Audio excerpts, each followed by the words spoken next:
दोस्तों 2022 खत्म हो रहा है। एज़ ए फ़ैन एक भी बहुत बड़ा साल था फॉर एमएमए, फॉर फैन्स। और आने वाला साल मेरे हिसाब से इस साल से भी और बड़ा होगा और ज़्यादा एंटरटेनिंग होगा। और मेरे हिसाब से ऐसी 3 फाइट्स हैं जो कि शायद अगर अगले साल हुई तो वो बहुत सारे रिकॉर्ड्स ब्रेक करेंगी और बनाएँगी। तो दोस्तों ये हैं वो टॉप 3 फाइट्स जो कि मेरे हिसाब से नेक्स्ट ईयर होनी चाहिए। और अगर ये होती हैं तो ये रिकॉर्ड्स ब्रेक करेंगी और ऑब्वियसली रिकॉर्ड्स बनाएँगी। तो दोस्तों जो पहली फाइट है इस लिस्ट में वो है हमज़ा चिमाएव वर्सेस कोबी कविंगटन।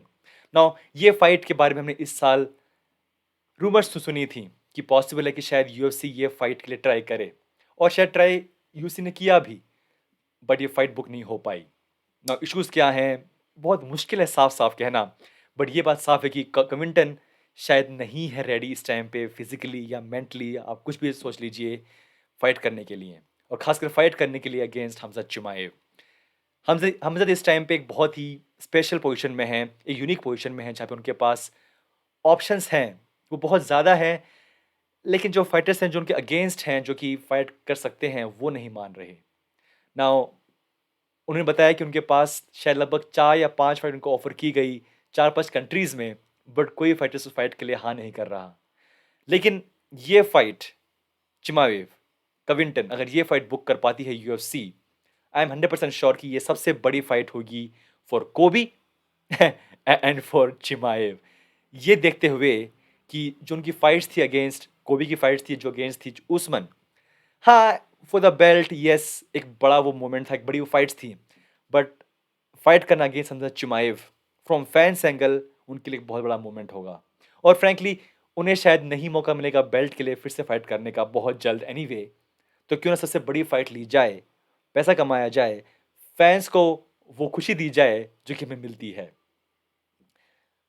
हमज़द के लिए ये शायद थोड़ा-सा ट्रिकी होगा कि उन्हें फिर से लगातार या बार-बार चांस मिलता रहे 170 पाउंड में।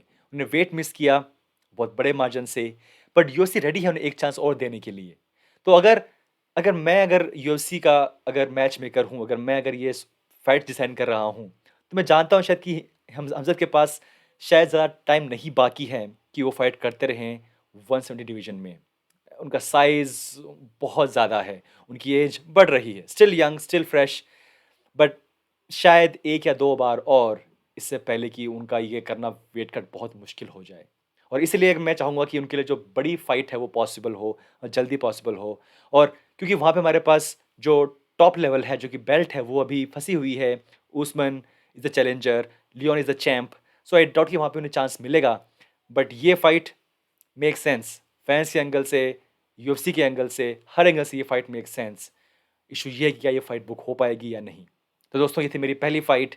बढ़ते हैं जो मेरी दूसरी फाइट है मेरे हिसाब से, जो कि सबसे बड़ी हो सकती है इस साल में या नेक्स्ट साल में, वो है Conor McGregor versus Michael Chandler. Now जब हम बात करते हैं कॉनर के बारे में, तो चाहे कोई भी अपोनेंट हो, इट मेक्स सेंस, चाहे वो डियाज हो, चाहे वो पोरिये हो, चाहे वो कोई भी हो, जब भी वो वापस आएँगे अगले साल, चाहे वो आए 2030 के मिड में या लास्ट में, एक वो बड़ी फाइट होगी। और मेरे हिसाब से वो सिर्फ़ फाइट करेंगे शायद एक बार ही अगले साल। क्योंकि till March April I think कोई चांस है नहीं। और वो फाइट करते भी हैं मान लीजिए मई में, जून में, तो आई डोंट थिंक कि वो बहुत जल्दी आना चाहेंगे। हाँ, अगर वो जीत जाते हैं मे बी येस, बट वो हार जाते हैं तो बहुत कम चांसेस हैं। बट जो भी हो, जो रिटर्न फाइट होगी कॉनर की, वो बहुत बड़ी फाइट है, there is no doubt. Physically अगर आप लोग उन्हें फॉलो कर रहे हैं, तो आप जानते हैं कि he is not 155 pounder anymore. वो काफ़ी साइज़ में वो बड़े हो गए हैं, lot of muscles, lot of size. तो 170 पाउंड डिवीज़न मेरे हिसाब से उनके लिए बेस्ट है। और क्यों ना हो, अ, अगर चैंप बने होते ओलिवेरा, और ये इंसल्ट नहीं है कॉनर की, बट ये शायद मेरा मानना है, अगर चैंप बने होते ओलिवेरा, तब शायद उनके लिए वापस आना 155 पाउंड में शायद ज़्यादा सेंस करता, एज़ इन कि ज़्यादा चांस है उन्हें शायद फाइट जीतना अगेंस्ट ओलिवेरा। बट अब चैंप हैं मखाचेव, तो वहाँ पे फाइट करना एज़ अ रिटर्न फाइट, वो भी इतने लंबे गैप के बाद, इंजरी के बाद, मेक नो सेंस। और ऑब्वियसली उनके पास कुछ स्मार्ट लोग हैं, डेना व्हाइट बहुत स्मार्ट बिजनेसमैन हैं, तो वो कोई ऐसी फाइट नहीं बुक करेंगे जहाँ पे बहुत कम चांस हो जीतने का कॉनर का, बल्कि वो ऐसी फाइट बुक करेंगे जहाँ बहुत ज़्यादा चांस है कॉनर का जीतने का। होपफुली, मे बी मैं शायद गलत साबित हो जाऊँ, बट होपफुली शायद यूएफसी चाहेगी कि हे, एक विन दो कॉनर को, कॉन्फिडेंस दो, और फिर देखते हैं आगे क्या होगा। और चैनर फाइट एक ईज़ी फाइट नहीं है, बट एक फैन फेवरेट फाइट है। स्टाइल मैचअप परफेक्ट है, दोनों फाइटर्स पंचेस थ्रो करते हैं। So this fight makes sense fans के एंगल से डेफिनेटली। चैंडलर को एक बड़ा पेडे मिलेगा, जिसकी मेरे जैसे फैन के लिए बहुत एक वो अच्छी न्यूज़ है, बिकॉज चैंडलर ने ये बात साबित की है कि वो फाइट करते हैं फैंस के लिए, ना ही बेल्ट के लिए, ना ही पॉइंट्स के लिए, सिर्फ फैंस के लिए।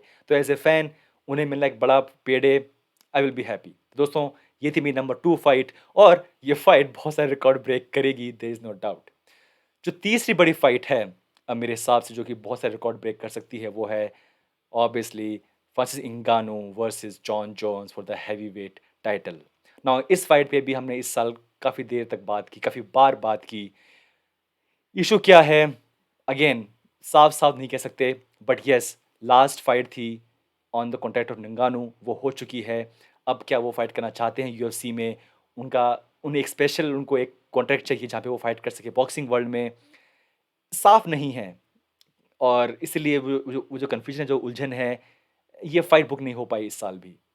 और मैं ज़्यादा परेशान हूँ जॉन जोन्स के लिए बिकॉज़ वो ये फाइट करेंगे एक नए डिवीज़न में।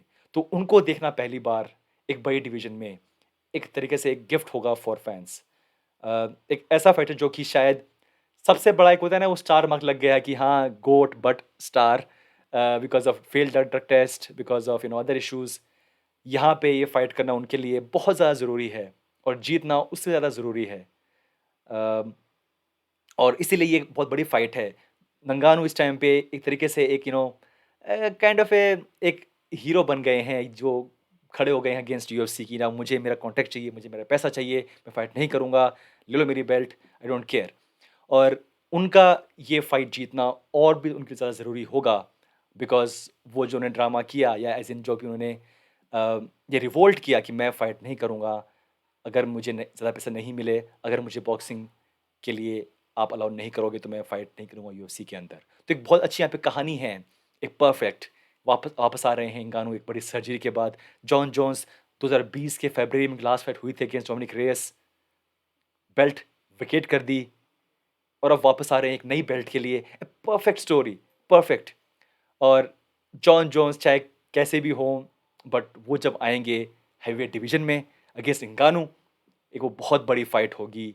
नॉट बिकॉज जस्ट कि ये फाइट है for the belt, but return of Jon Jones and return of Ngannou. I mean this is crazy, और ये है मेरे हिसाब से सबसे बड़ी फाइट हो सकती है अगले साल। तो दोस्तों, ये थी मेरी टॉप 3 फाइट्स जो कि 2023 में पॉसिबल हैं। होगी या नहीं, देखते हैं, वी नेवर नो। बट अगर ये होती हैं, बहुत सारे नंबर्स ब्रेक होंगे। दोस्तों, ये थी मेरी लिस्ट। क्या कोई ऐसी फाइट है जो कि आपकी नज़र में है, या आपके माइंड में है, जो कि बड़ी फाइट हो सकती है अगले साल 2023 में? आप बताइए मुझे कमेंट्स के अंदर। मिलते हैं next time. Take care, bye bye.